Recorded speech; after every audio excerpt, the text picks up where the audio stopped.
everyone, it's Ed from Runnable, and today I've got an exciting head-to-head comparison review for you. We've got the Puma Fast-R Nitro Elite 3 versus the Asics Metaspeed Ray Tokyo. So in this review I'll be comparing these two shoes against each other. I'll be looking at key categories like stability, durability, pace, etc, price, value for money. I'll be letting you know which of these shoes are good for which distances, and finally I'll be giving you an idea of which of these shoes you should buy with your hard-earned money. There'll be some caveats along the way, obviously to do with how heavy a runner you are, whether you like to land on the forefoot or the heel, etc. But by and large, by the end of this review, you should have a lot clearer idea of which of these shoes will work for you. Watch me run around my local park like an idiot wearing one of each of these two shoes, where I give you an idea as I'm running how different these shoes feel or if there are any similarities.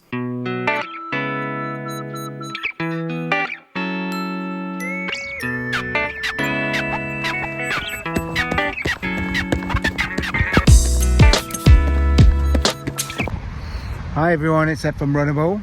I've got a bit of a special shoe comparison coming up for you both, one that I know a lot of people have been asking for. So on my feet I have both the Puma Fast-R Nitro Elite 3 and the Asics Metaspeed Ray Tokyo. So two of the fastest racing shoes, super shoes that I own.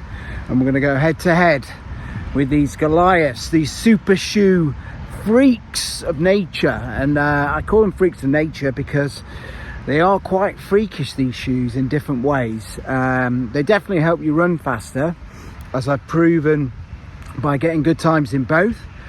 I have my 5k PB in the Puma Fast-R Nitro Elite 3, and I also have a very quick 10k now in the Ray Tokyo. And given the type of course it was, on reflection, I think that was a really good time that I did, of 35:42 at that Asics 10k that was literally this Sunday. So on reflection, yeah, I think that performed really well actually under those conditions. So let me do this comparison for you both.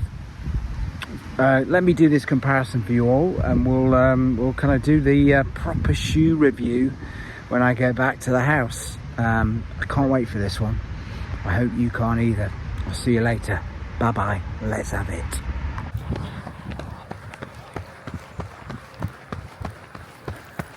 So the Asics shoe, the Ray Tokyo, is by far and away the soft of the two shoes. You get a little bit of sinking with the Ray Tokyo, and it feels a little bit more like I've got more under the forefoot in that shoe, which would kind of make sense as it's got a lower drop than the Puma Fast-R. So it feels like with the Ray Tokyo I'm landing, it's quite a soft land, and it feels like I'm rolling through, gauging the plate a bit and rolling through, and it's nice and smooth but soft as well. A little bit of sinking in, but not ridiculous as you might expect with this soft aliphatic TPU foam. Whereas the Puma Fast-R feels a lot flatter when you land up there in the forefoot. Again, you do feel like you're engaging the plate, but it feels like a firmer land, firmer experience, but you do get that really nice spring. It's like you're landing on a spring pad. Feels like there's far more width under your foot than with the Ray Tokyo. So with that, feels more stable. They feel very different shoes actually, but both feel really effective in their own way. Obviously, while I'm going at this kind of moderate pace, the Ray Tokyo feels slightly nicer underfoot because it's softer, springier, bit more bounce, whereas the Puma shoe, I wouldn't say feels grounded. Can't really get a grounded feel with these super shoes, but it definitely feels more grounded when you land.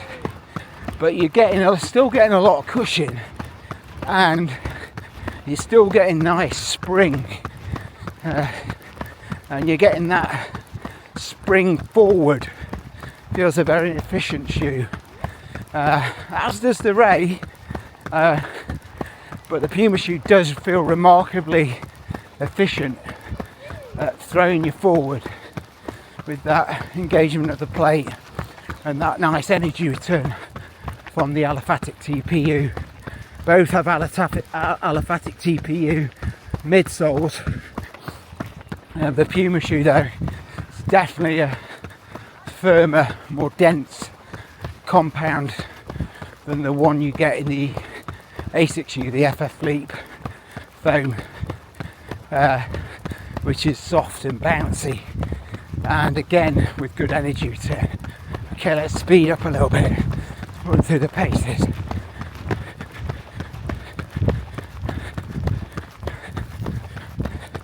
So it's when you speed up, you start to engage that plate that sticks out a bit more in the Puma shoe. You can feel the tip.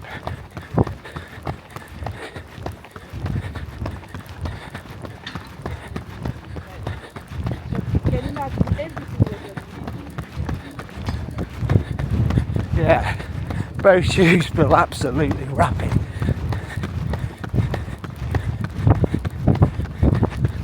Very good shoes, really rapid riding both.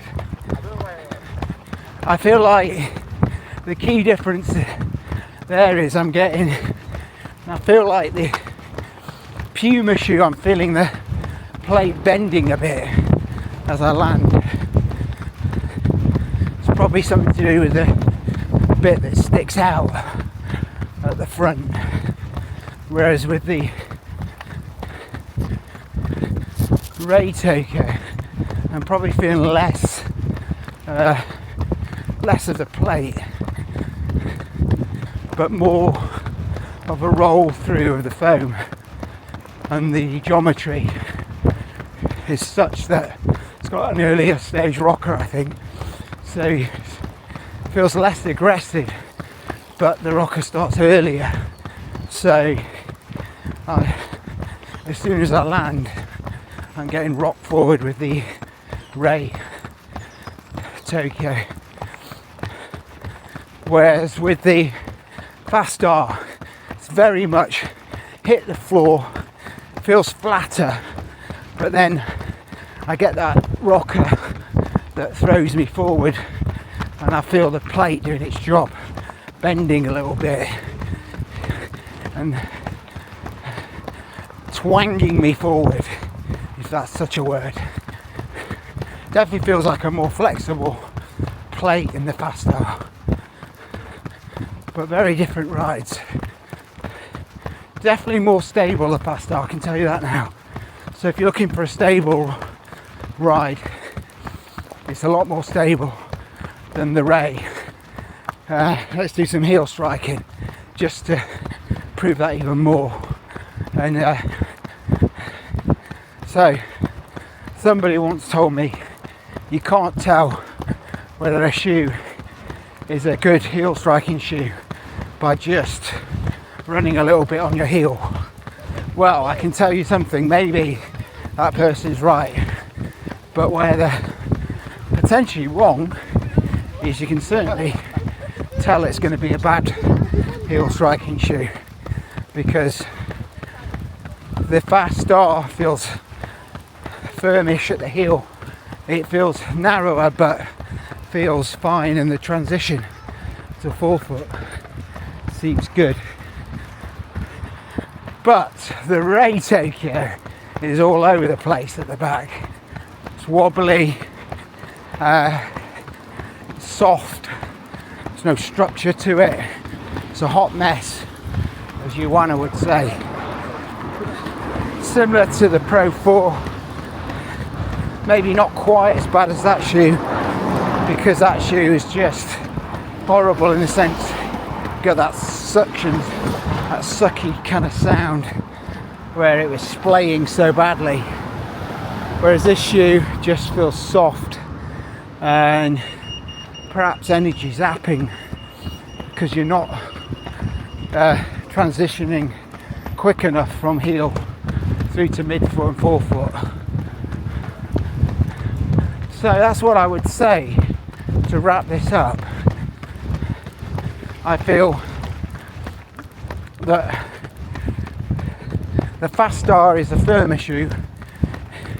It's a light shoe, but not as light as the Ray Tokyo. You can feel that on your foot, the difference. It's a flatter feeling when you land, although it has it does have a nice rocker, but it feels flatter.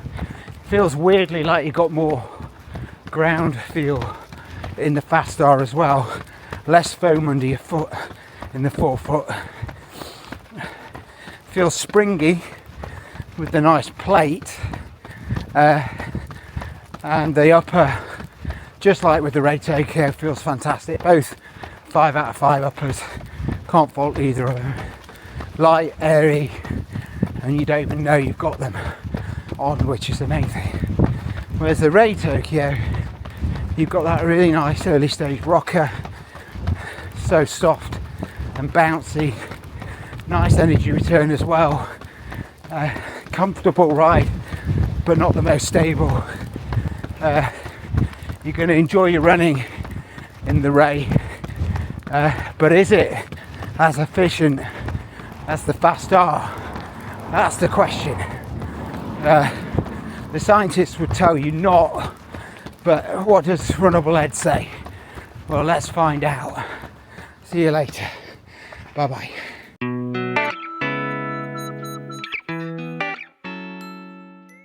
Right, let's start with the stats around these shoes. So both of these shoes run a bit long, so I in both cases went up half a size in these shoes, and I wish I hadn't, particularly in the case of the Puma Fast-R. This runs very long, so you might even be able to go half a size down in this shoe. So I went both for UK 9.5. In this shoe, the Asics Metaspeed Ray Tokyo, you could probably go true to size and it would be fine. I was worried about the width. You know, they're both quite narrow shoes, both quite torpedo-like. In the end, I needn't have worried. Both fit fine around my wide-shaped foot.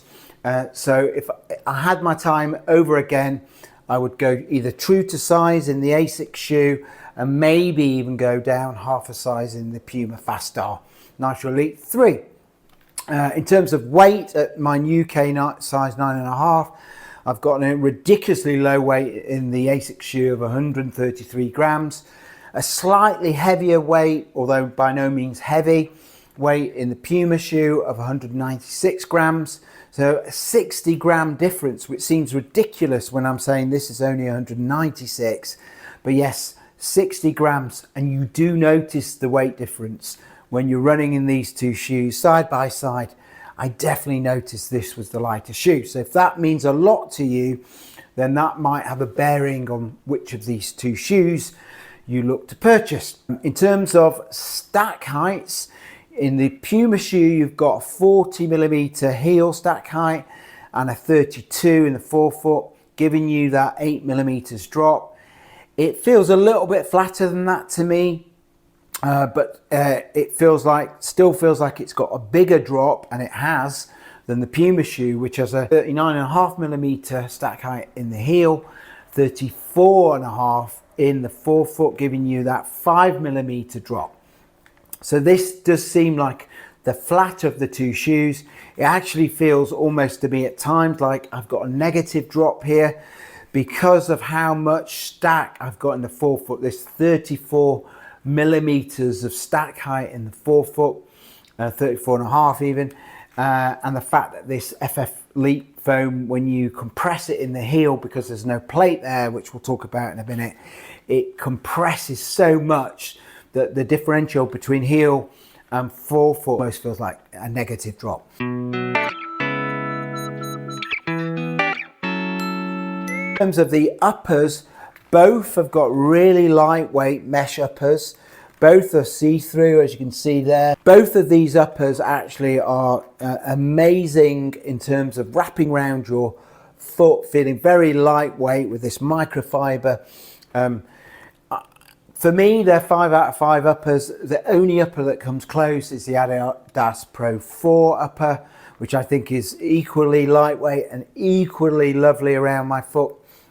The only downsides in these two shoes, I would say with the Puma shoe, the tongue should be longer, have a little bit more structure. You can see you can barely see it because I can't get it up high enough, but it's so flimsy, that material.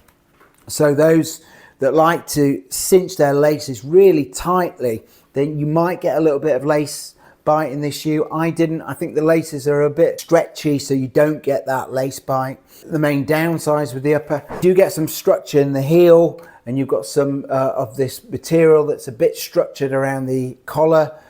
You've got some padding in the collar area of the shoe to keep your foot and ankle locked in, and a little bit of padding at the back here to keep your heel nicely in place without any irritation on your Achilles.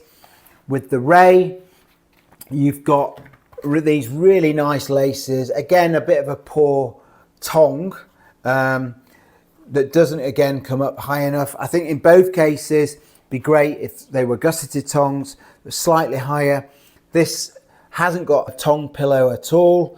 So when you cinch your laces, you could get lace bite in this shoe as well. You've got less structure in the collar than you have with the Puma shoe. You can see, if I show you them both like this, you'll get what I mean. It's a lot thicker around the entirety of the heel collar. Here, you've only got this U shape, and then you've got nothing whatsoever here.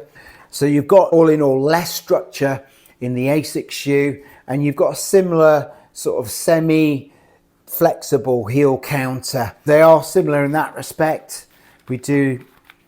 If we show you that, I could press both in, maybe slightly more structure in the heel count of the Puma shoe, and generally lockdown is great in both shoes. I think this is sufficiently narrow in the forefoot to stop my foot sliding whatsoever. I didn't get any sliding in the Asics Metaspeed Ray either. Both kept my foot nicely in place, and I would say the lockdown in both shoes is more than adequate. The best thing that can be said about both uppers is you really don't feel them around your foot at all. There's nothing abrasive going on there with your toes or anything like that. They just feel great, and they wrap so well around your foot that it feels very natural to put these on.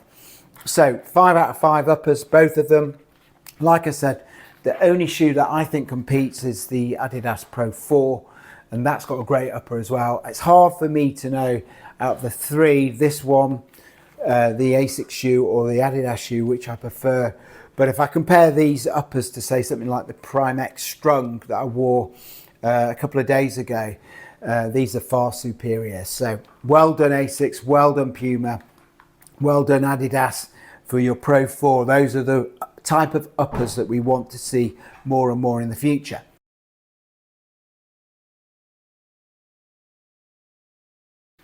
Outsoles. So if you look at both outsoles, you can see there's a lot more coverage, rubber coverage, this PWR Puma grip in the Puma shoe than you've got with the Asics rubber. You can see a lot more exposed foam here than you can in the Puma shoe. Obviously there's a big difference. You've got this big cutout here in the Puma shoe, which means that if you're someone who pronates a little bit, you might find that cutout is a little bit more unstable for you. But by and large, I think the Puma grip, even though I'm getting some disconfiguration here with dints, I think this is the better outsole of the two, will last a bit longer, even though Puma themselves are saying this will only last sort of 200 miles. I still think it's going to be a little bit more durable than the Asics shoe. Both are really good in terms of where they have got coverage in the forefoot. They're very grippy.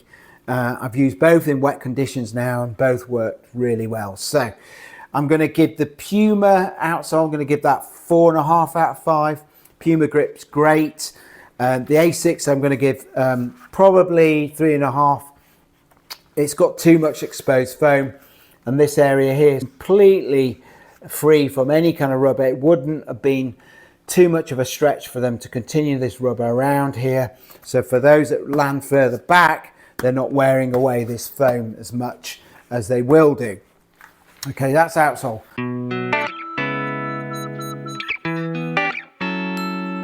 Midsoles now. So this is where it gets quite interesting. So with the Puma shoe, you've got a firmer ride.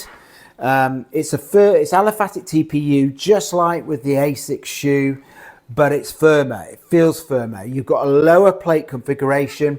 You can see the plate line there.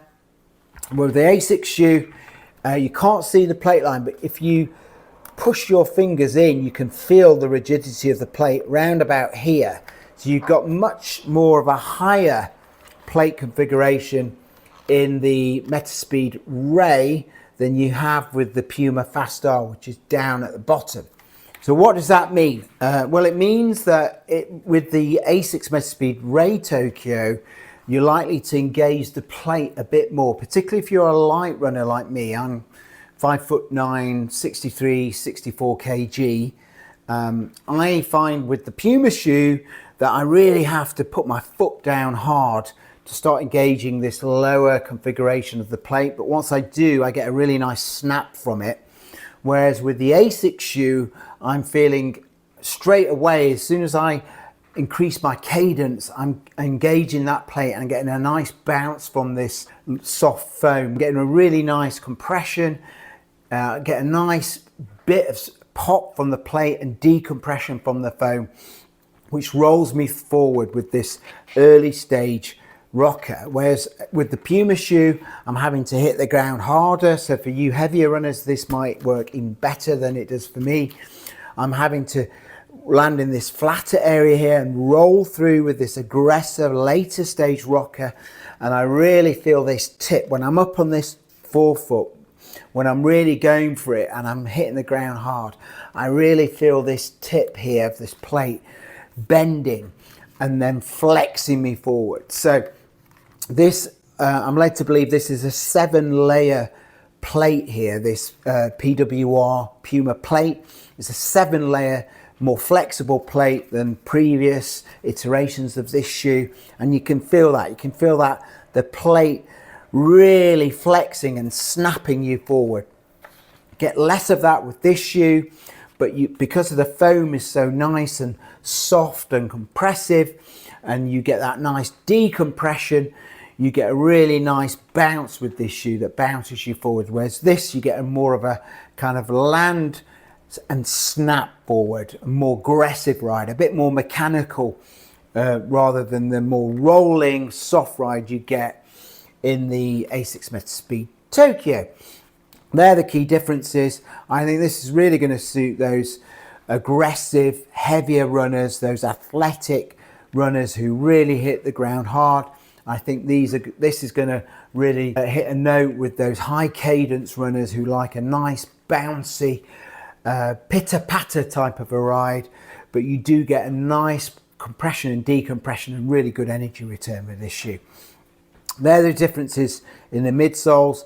Probably the main difference is this is a firmer ride, this is a softer, bouncier ride. This is more aggressive and snappy, this is more rolling, and you get more of a kind of pitter-patter bounce with this shoe. That's the midsole. Both midsoles 5 out of 5, by the way.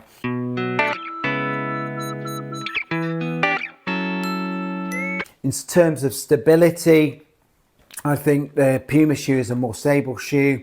I think you've got slightly more structure to the upper that you can see around the heel and the collar area here. I also think you've got a slightly wider base to land on in the forefoot, and you've also got a better heel in terms of it doesn't splay so much as you get with this shoe. This shoe, obviously, you're not going to cut out, but it's so soft. You do get kind of like it going like this when you land because the foam compresses, and because it compresses and there's no plate there to give you a bit of structure and rigidity, it can throw you one way or the other. So all in all, neither have got much in the way of sidewalls or in the way of sole flares. As you can see, not most stable shoes. So 3.5 out of 5 for the Puma shoe, probably 3 out of 5 for the Asics Metaspeed Ray. I'd give this less though if you're a heel striker. It's completely unstable and I would not use this shoe for any long distance race if you're a heel striker, particularly those who are heavier that put a lot of force down through the heel. So that stability.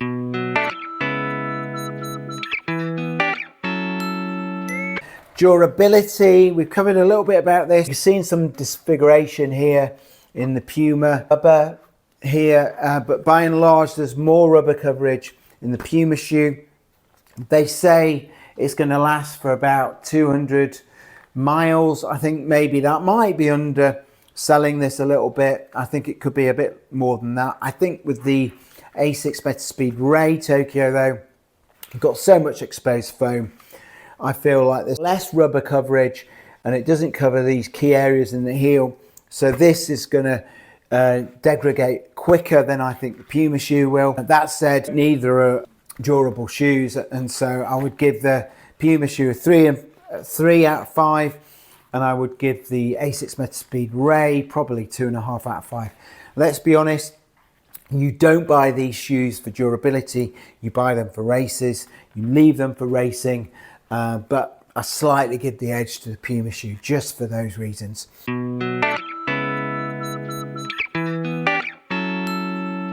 In terms of sheer pace, both are very quick shoes. They achieve it in different ways. This is a far more mechanical, snappy, aggressive ride, whereas this is a more bouncy, tippy-tappy, rolling ride. Depends on which you like, but they both achieve really high, fast speeds, as has been seen with my 5K performance in this shoe and my recent 10K performance in this shoe. Slightly give the edge to the Puma shoe. I think it's just pretty much the most aggressive shoe out there on the marketplace. If you like the Alpha Fly 1 and you like the Sky Tokyo, somewhere in between those two shoes, you're really going to like this, how aggressive and snappy the ride is in this shoe. I think this is a very fast shoe as well.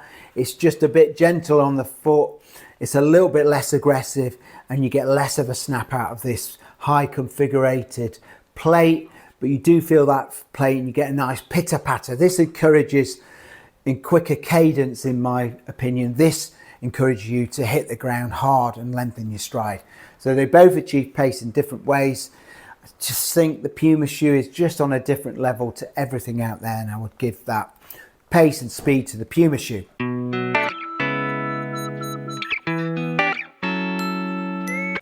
What are they good for? So I think for pure out and out speed, your 5Ks, your 1 miles, your 5Ks, Puma shoe wins it. It's just a snappier, more aggressive ride. 10K, I think they come together and they're both pretty much equal. And then for half marathon, marathon, I'd say half marathon, they're pretty similar. Marathon, though, I'd give the edge to the Puma shoe. Reason being the firmer midsole here, particularly as you get tired and your form starts to leave you in a marathon and you start to go further back, you'll get more support from this heel than you will with this FF Leap. Very soft heel with no plate whatsoever, giving you any kind of support. And I think that's the key. In a marathon distance, apart from the very elite runners, all of us at some point will start to lose form and drift a little bit back in their foot strike. Whether you land here or you land further back, you start to drift even more further back. And I think the further back you go in each shoe, the worse it gets in the Ray. And with the Puma shoe, you at least have this firmer but more supportive foam under your heel. So marathon, I would say, I would just give it to the Puma shoe. The fact that in my half marathon, when I ran in this shoe, it seemed to get better and better the longer the race went on, also gives me that feeling that this is going to be the better of the two shoes for marathons. That said, for me, if I'm feeling on it and I really want to go for that New York Marathon, I might well use this shoe because of how light it is. And because I'm feeling that I can stay for most of the marathon up here, in which case this would be the better option for me as a lighter runner, someone who's somewhere in between a cadence and a bounder.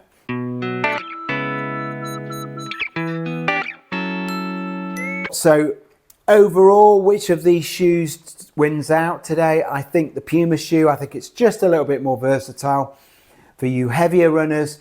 For you runners that are heel strikers, I think it's a little bit more durable, a little bit more stable.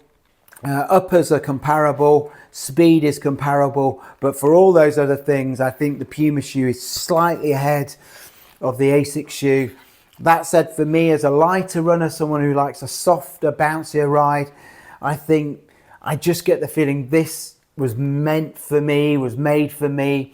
I just feel like with my heart, I would go with the Asics shoe, but with my head, I would go for the vast majority. I would say go pick up the Puma Fast-R Nitro Elite 3 because there is no better shoe in terms of raw speed and also marathon shoe out there on the market. I think this is in a class of its own, unless you're like me, who's addicted to that soft bouncy ride, and you might well then side with the Ray Tokyo. So that is the end of my comparison of the Puma Fast-R Nitro Elite 3 and the Asics Metaspeed Ray Tokyo. So in the comments, let me know if you've got any questions. Please subscribe if you haven't already and click that bell to be notified of any new videos. And those of you that subscribe and support my channel, big thanks, big love from me. Love you all, and I'll see you soon. Bye-bye. Let's have it.